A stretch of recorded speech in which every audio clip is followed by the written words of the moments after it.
Como vamos a trabajar mucho con distribuciones, es importante saber cómo poder caracterizarlas. Y para ello hay distintas operaciones que se realizan, que en particular tratan de reflejar con algunos pocos números la forma que tiene la distribución.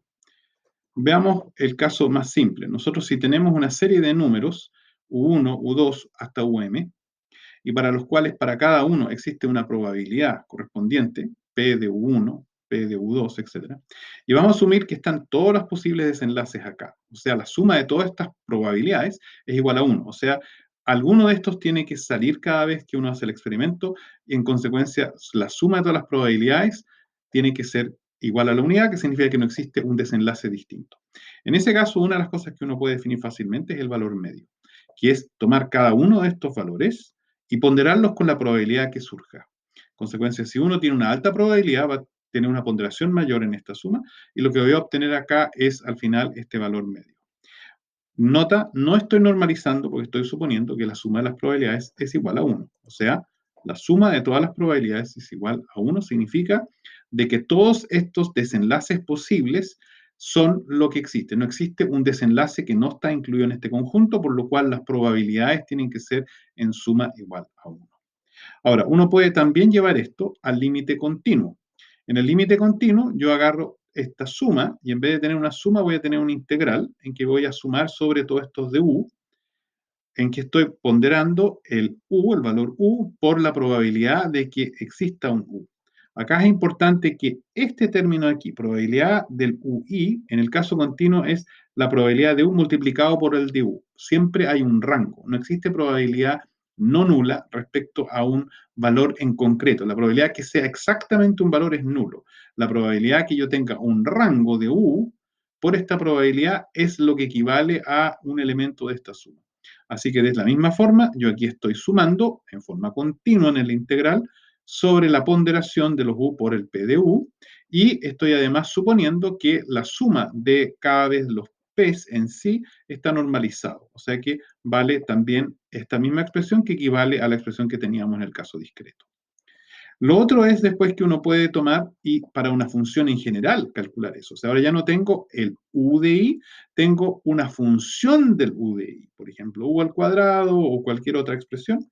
Entonces estoy nuevamente sumando las ponderaciones con el valor del ui, pero con esta función, con lo cual yo puedo tener cualquier tipo de expresión matemática, y eso me va a dar un valor medio del f en este caso, que es importante. Lo mismo existe ahora también en forma continua, en que yo aquí tengo la expresión discreta, estoy ponderando cada vez los p's con los f's, acá lo estoy haciendo en la versión continua, estoy ponderando cada vez para cada u la función f en ese u, y lo estoy multiplicando por el delta u que se asocia a el rango de la probabilidad. Y eso lo estoy integrando sobre todo el rango y lo que me va a dar justamente este valor medio, pero bajo la constelación de cosas continuas.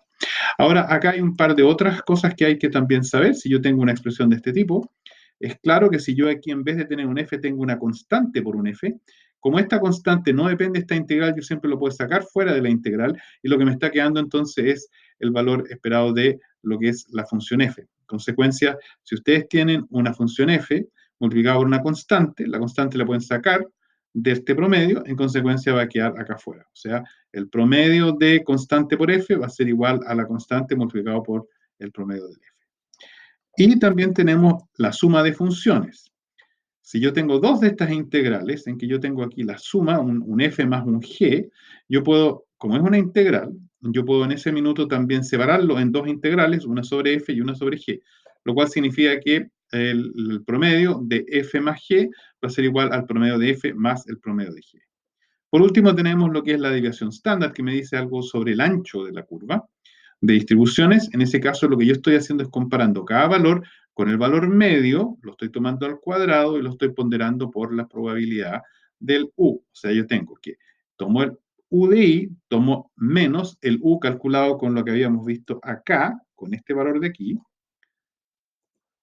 lo tomo al cuadrado y lo voy sumando al próximo u de i, y esto me va a dar una medida del ancho de la distribución.